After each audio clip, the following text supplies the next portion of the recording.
नमस्कार मित्रांनो, आता आपण डिस्कस करूया बायर क्रॉप सायन्स या शेअरबद्दल. सध्या हा शेअरचा सीझन नाही आहे, कारण सध्या आता थंडी सगळं काय म्हणायचं क्रॉप सगळं बाहेर काढलेलं आहे, पेरणीची वेळ नाही आहे. त्यामुळे सध्या याचा खपत जे पेस्टिसाईड बनवतात त्याचा नाही आहे, त्याच्यामुळे हा शेअर पडतो आहे. आणि हा शेअर पडून किती पडेल तर 3200पर्यंत सुद्धा येऊ शकतो. याचा हा लो आहे 2020चा लो आहे, नंतर 2023चा लो आहे 4000 रुपये आणि सध्या तो त्याच्या जवळपास कुठेतरी असेल. एक्झॅक्ट प्राईस मी सांगू शकत नाही तुम्हाला, because I am not permitted to tell you, but you can have a look at it. आणि 6300 हा याचा पीक, 6800 दुसरा पीक. आणि 6100, 6400 असे मल्टिपल पीक्स त्याचे गेल्या 5-6 वर्षामध्ये येऊन गेले. आणि हा शेअर MNC शेअर आहे, त्याच्यामुळे MNC शेअरचा DNA उत्तम. आत्ता त्याचा EPS या क्वार्टरमध्ये विशेष चांगला येणार नाही, कारण खपणार नाही आहेत. त्यांचे जे काय आहे ना पेस्टिसाईड्स वगैरे आहेत ते खपतात कधी तर सोईंग सीझनमध्ये, म्हणजे जून, जुलै, ऑगस्ट, सप्टेंबर.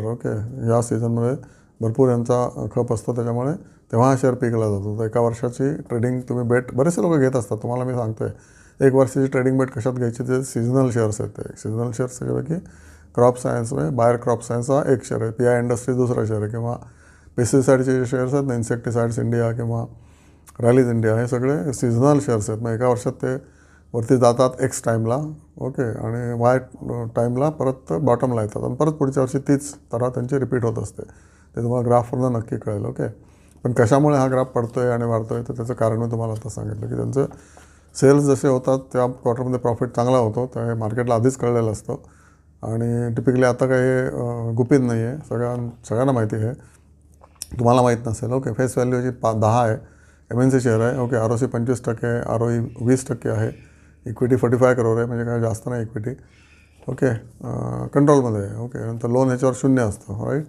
याची प्रॉफिटेबिलिटी जबरदस्त आहे. जून क्वार्टरमध्ये 24ला 316 याचा प्रॉफिट होता कोटी, नंतर 190 आला सप्टेंबरमध्ये, त्यानंतर जूनमध्ये परत 335, म्हणजे जून क्वार्टर याचा पीक आहे. त्यामुळे जून क्वार्टरच्या आधी, म्हणजे जून क्वार्टर एंड कधी असतो तर एप्रिल, मे, जून. तर एप्रिल, मेमध्ये हा शेअर तुम्ही विकू शकता मॅक्सिमम आफ्टर जूनला, आणि जून नंतर तो हा शेअर पडतो टिपिकली. तर याचा PBT 16% आहे. नंतर EPS चांगला आहे, EPS पण 10% वाढलेला आहे, पॅट पण 12% आहे. त्यामुळे हा शेअर घ्यायला हरकत नाही आहे ॲट द राईट टाईम. आणि 3 पिलर्स त्यांच्या अॅन्युअल रिपोर्टमध्ये सांगतात: सेल्स, मार्जिन्स आणि कॅश फ्लो. हे त्यांचं व्हिजन आणि मिशनमध्ये सामील आहे. सेल्स वाढले पाहिजेत, मार्जिन्स वाढले पाहिजेत आणि कॅश फ्लो वाढला पाहिजे.